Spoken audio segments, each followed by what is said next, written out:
O filme de hoje é o melhor faroeste da história do cinema. Melhor ainda que Era Uma Vez no Oeste, que eu considero perfeito. Os dois são do mesmo diretor, é subjetivo, aquele filme faz algumas coisas melhores e outras, tem a questão do elenco, da história, mas dá para superar a perfeição? Dá. Quem patrocinou este vídeo foi o Vitor Paca, também conhecido como Paca. E ele é uma homenagem ao seu pai, Paulo Paca, deixa eu abrir aspas aqui, por muitas felicidades e alegrias, o pai que tive, o pai que amo. Olha que bonito. O Vitor falou que o pai dele foi muito influente no seu gosto por esse tipo de filme, e são realmente filmes muito imersivos. Este vídeo terá duas versões, eu estou falando da versão estendida de 3 horas, e para a versão do YouTube aberta para o canal, eu vou cortar algumas coisas, porque não dá para mostrar cenas longas, muito menos música, porque senão o YouTube desmonetiza na hora, e eu vou deixar uma versão estendida para os membros e, claro, para o Vitor.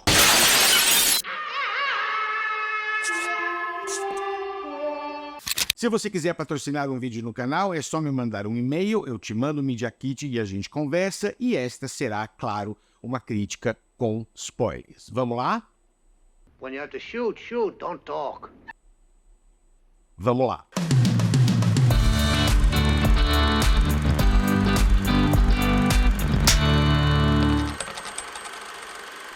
Il buono, il brutto, il cattivo, ou Três Homens em Conflito, ou The Good, the Bad and the Ugly, ou O Bom, o Mal e o Feio. 3 homens estão procurando uma fortuna enterrada num cemitério. Um deles sabe o local, o outro sabe o nome que está na tumba e ninguém confia em ninguém.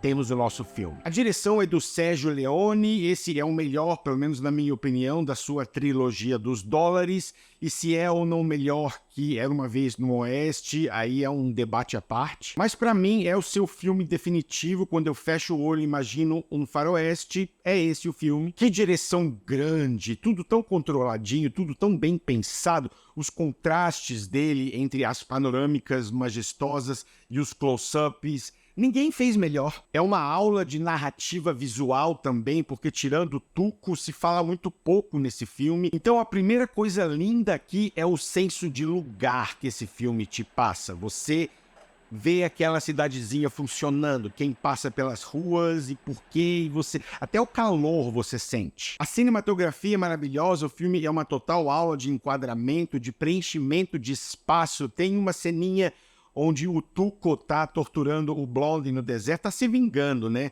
E o Blondie sai rolando e ele para exatamente em primeiro plano, assim, aí tem a linha da areia e o Tuco vindo na frente do sol, você fala... É um suco delicioso de cinema.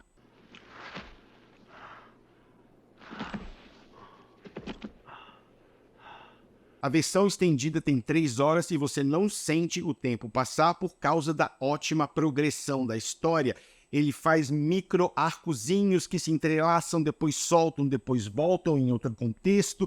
Isso mantém o filme envolvente e imprevisível. Por exemplo, pegue o arco do Tuco e do Blondie. Eles começam como aliados num esquema bem interessante. De repente, eles viram inimigos e quase se matam. Aliás, a primeira pessoa a trair a outra é justamente o Blondie. Eu vou chegar na moralidade dos personagens, mas aí um quase mata o outro, viram inimigos mortais, depois voltam a virar aliados, então já tem um arquinho muito legal aí. Aí corta para um plano fechado dos dois na carroça, um olha para o outro, dá uma risadinha, aí abre para um plano daqueles panorâmicos maravilhosos, a carroça indo, aquela música perfeita que era tão tão tão tão tão tão tão tão tão tararão, tão tão tão tararão, e é bem na marca de 1h30 mais ou menos do filme, ou seja, a história continua, é uma aventura e você tá lá,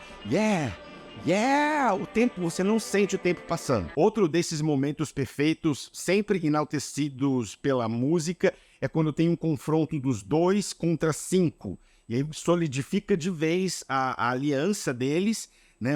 Se pensa que o Tuco tá sozinho, aí na hora H o Blondie vem, aí você vê os dois andando E a música bate, você tá lá torcendo, você tá lá assim, vai Tuco, vai Blondie, vai Tuco, vai Blondie. Só que você sabe lá no fundo que é uma aliança frágil, que na hora H, se um precisar, vai matar o outro para ficar com dinheiro, que também te mantém super investido.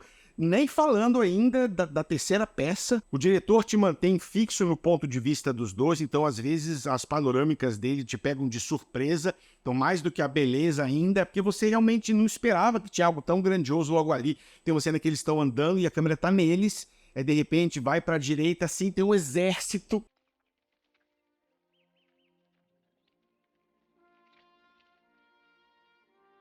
O diretor opera aqui num mundo de moralidade flexível. Os personagens são chamados de o bom, o mal e o feio, mas poderia ser o mal, o menos pior e o menos pior ainda. É uma história sobre ganância e nenhum dos três é inocente, mas há pequenas decisões, pequenos gestos que fazem o público diferenciar o caráter de cada um, mas mais do que essa coisa bom, mal, feio, o filme examina diferentes graus de maldade. E o quarto elemento aqui poderia ser a própria guerra civil, que está sempre presente, que metaforicamente é a principal vilã do filme. Ele nunca te deixa esquecer os horrores da guerra, às vezes está lá na sua cara, às vezes um personagem está sendo executado lá no fundo e os outros passando na frente como se fosse uma coisa casual, e ele mostra os dois lados, ele não toma partes, ele não é moralista e nem quer induzir o espectador a nada. A trilha sonora do Ennio Morricone é perfeita. Aquela melodia principal é insuperável. É aquela coisa que eu falei de fechar o olho.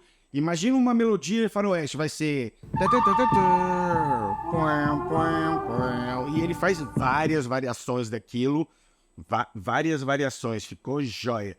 Mas ele pode fazer essa mesma essência como algo jocoso, como algo ameaçador, como algo heróico. E ele criou umas misturas bem diferentes para a época. Então tem canto, tem assobios, tem harpa, tem guitarra. A sequência do Tuco procurando a tumba certa é um ótimo exemplo de como a música desenha o estado de espírito do personagem, porque ela começa tranquilinha, e aí vai se intensificando e novas camadas vão entrando e ele correndo que nem um doido e a câmera começa a girar e é um dos momentos mais tensos do filme. Ele também mistura a diegese musical, eu gosto quando os filmes conseguem fazer isso.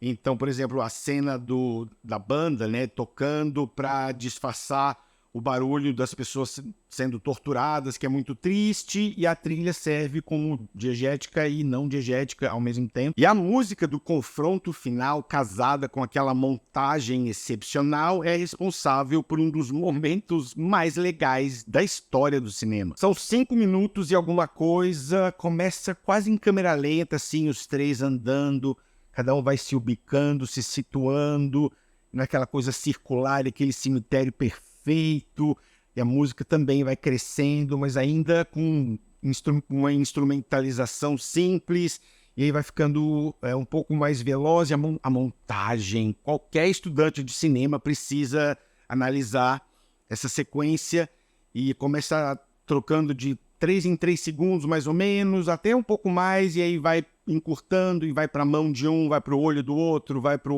a pistola do outro, e vai, sobe, vai, abre, plano aberto, plano médio, plano fechado, plano aberto, plano americano, plano fechado, e vai, e a música, e sabe, eu desafio qualquer pessoa aqui nos comentários a me falar uma cena de confronto, de duelo, de tchan melhor do que essa. Vamos falar do elenco, que é perfeito, é um dos motivos pelo qual eu prefiro esse filme ao Era Uma Vez no Oeste, embora não tenha nada contra ninguém daquele elenco, é difícil explicar por que você gosta mais de algo que você considera perfeito. O Clint Eastwood é o bom. É um homem inteligente, de poucas palavras, que se comunica muito com expressões faciais, e para mim é o auge do Clint Eastwood fazendo o personagem Blondie. Ele tá na trilogia todinha, então depois ele virou um diretor super deprimidão, faz uns filmes de...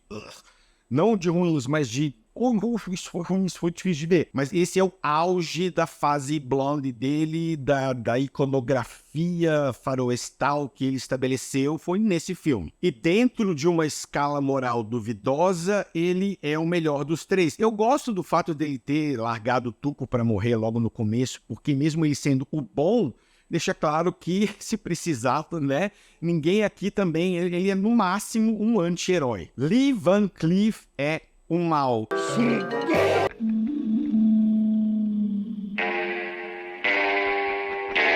E eu adoro esse ator para esse tipo de personagem. Eu não consigo pensar em ninguém com mais cara de mal, aquele vilão de desenho animado, aquele vilão da Turma da Mônica, aquele vilão caricato mesmo, com o nariz fino para baixo e ele é todo triangular ao contrário, sabe?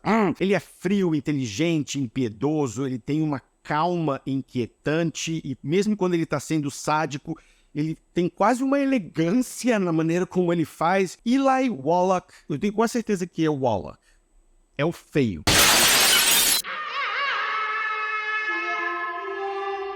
É o melhor personagem do filme, ele é o único debochado, é o único que brinca com humor físico. Não que isso caberia nos outros personagens, mas ele dá uma leveza ao filme, e o filme precisa, mas ele tá longe de ser apenas um alívio cômico. O personagem tem camadas, principalmente na cena dele refletindo sobre o relacionamento com o irmão, e ele também fala pra caramba, o que funciona como contraste pro personagem do Blonde, porque os dois passam boa parte do filme juntos, e também oferece ao público um tipo de entretenimento mais ágil, assim, à base de palavras. Os melhores diálogos são dele. Eu adoro a cara de pau do personagem, como ele se adapta às situações. O Blonde tá lá morrendo, e por causa dele, depois que ele descobre que ele sabe onde tá o tesouro, ele tenta salvar a vida dele. Olha, se você morrer, eu juro que eu vou honrar sua memória. É maravilhoso esse momento. I'll always honor your memory. I swear. E acima de tudo, o Tuco é um sobrevivente. E eu não consigo não respeitar o personagem por isso. Vale falar também do Aldo Giuffre, que faz um personagem secundário, mas de muito destaque. Mesmo em pouco tempo de cena, ele fica na sua memória. Eu gosto do cinismo do personagem em relação à guerra. É um lembrete da futilidade daquela violência toda e até uma forma de lembrar que o arco dos três, perto de outras coisas que estão acontecendo, não é tão importante assim. Então o filme tira aquela grandeza, né, deles serem o centro das atenções só porque são os protagonistas do filme. Não, inclusive ele faz isso muitas vezes até com a câmera, né, fazer questão de abrir e mostrar os pequenininhos perto daquela imensidão toda. E o Aldo Giuffre tem uma morte muito legal, é um momento de satisfação, porque ele consegue ver a ponte explodindo, o que vai salvar a vida de muita gente. Três Homens em Conflito tem uma narrativa cheia de camadas, uma direção visionária, interpretações icônicas, um ritmo meticuloso, gostoso e uma trilha sonora lendária. Nota...